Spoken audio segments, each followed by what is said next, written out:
नमस्कार।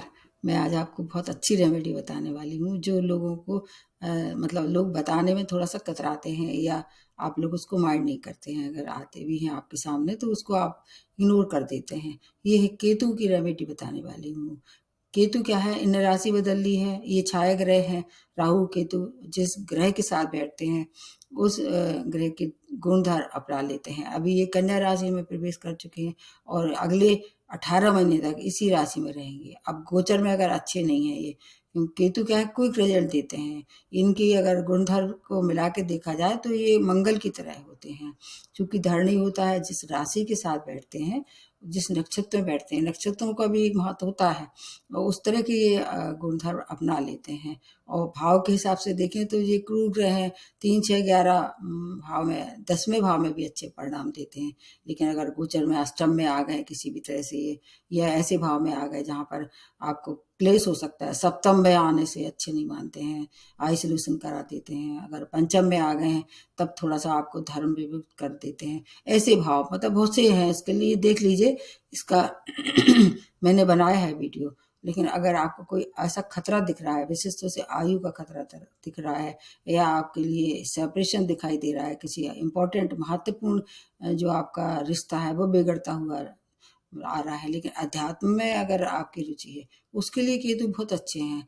अगर आपके मोक्ष भाव में ये आ रहे हैं तो आपके लिए अध्यात्म के लिए बहुत अच्छे हैं। वो दूसरा सब्जेक्ट है, उसके लिए मैंने बनाया एक वीडियो मोक्ष वाला, उसको देखना पड़ेगा। इसमें केवल रेमेडी बता रही हूँ। रेमेडी के लिए क्या है, अगर केवल केतु की वजह से आपको खराब रिजल्ट मिल रहा है, उसकी सबसे अच्छी रेमेडी, एक तो गणेश जी की उपासना है ही, इसमें तो कोई दो मत है ही नहीं है। गणेश जी को ये इष्ट मानते हैं, तो एक तो ये हो गई।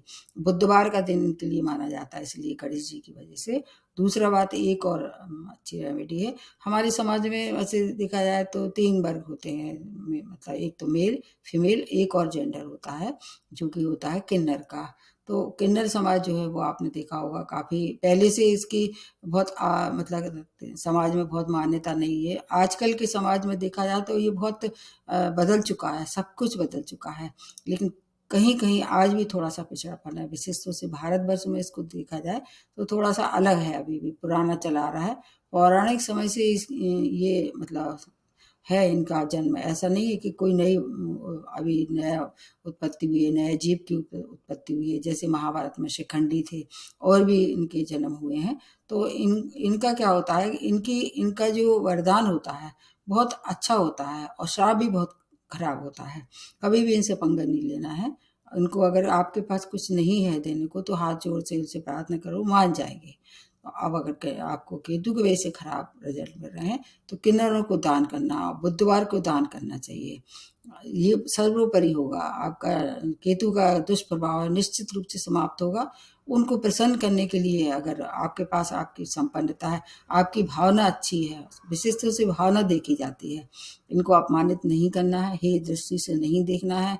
अगर वो आपके पास आते हैं सहायता के लिए किसी भी तरह से, ये भीख नहीं होती, ये सहायता होती है, तो आप उनकी सहायता कीजिए। अगर वो मतलब खाने के लिए, पहनने के लिए या पैसा किस तरह से आप उनकी सहायता कर सकते हैं, उनको सहायता कीजिए। कुछ कुछ कंट्री में तो इनको जॉब भी मिलने लगा है। अभी हो सकता है भारतवर्ष में भी मिलने लगा हो, मेरे को ज़्यादा नॉलेज नहीं है।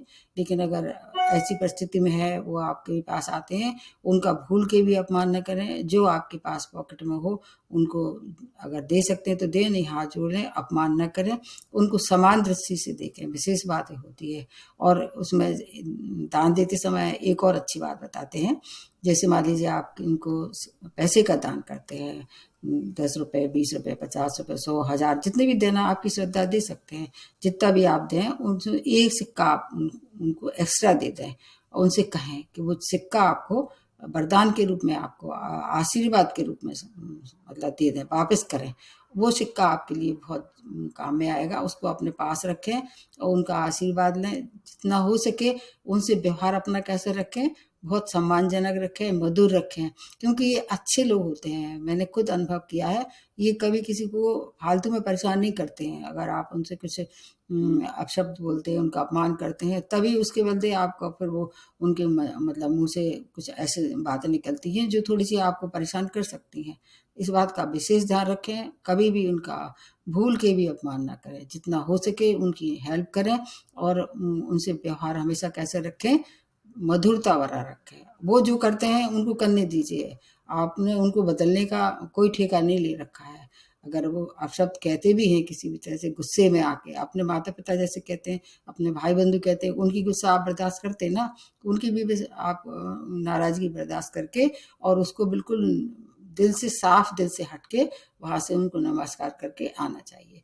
देखिए मेरा ऐसा अनुमान है कि ये आपके लिए जीवन भर की रेमेडी, अगर आप जीवन भर भी इसको करते हैं तो इससे कोई भी हानि नहीं होगी। आज ही समाप्त करते हुए धन्यवाद।